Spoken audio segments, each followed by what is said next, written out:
Paul Campas, on est sur l'exploitation de la Grande Motte à Arquenay, dans le sud de Mayenne.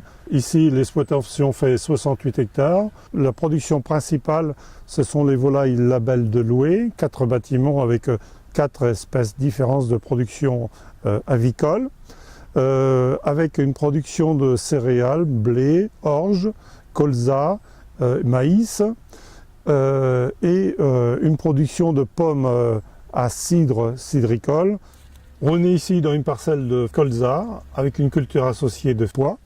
L'avantage, c'est qu'il va fleurir très rapidement à l'automne pour apporter des fleurs pour les abeilles, pour qu'elles puissent butiner pour leur réserve d'hiver. Je me suis engagé dans le programme biodiversité. C'était pour faire un diagnostic de la biodiversité sur l'exploitation.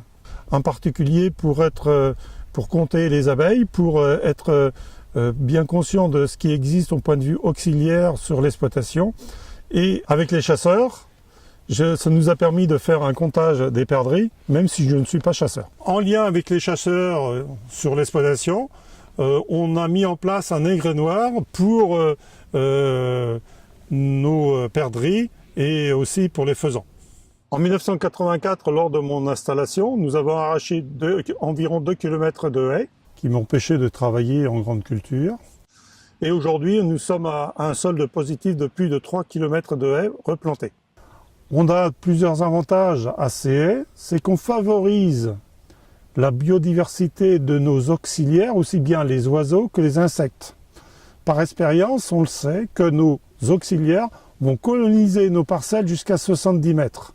Donc, il faut essayer de leur favoriser le travail, leur hébergement, le gîte et le couvert.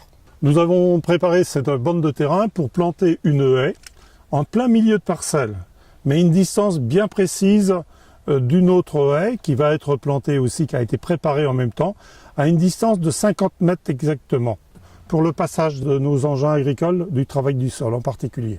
Les vieux arbres, même les arbres morts, il faut les conserver. Ils sont surtout utiles pour le logement et l'habitat de nos insectes, comme les abeilles l'hiver.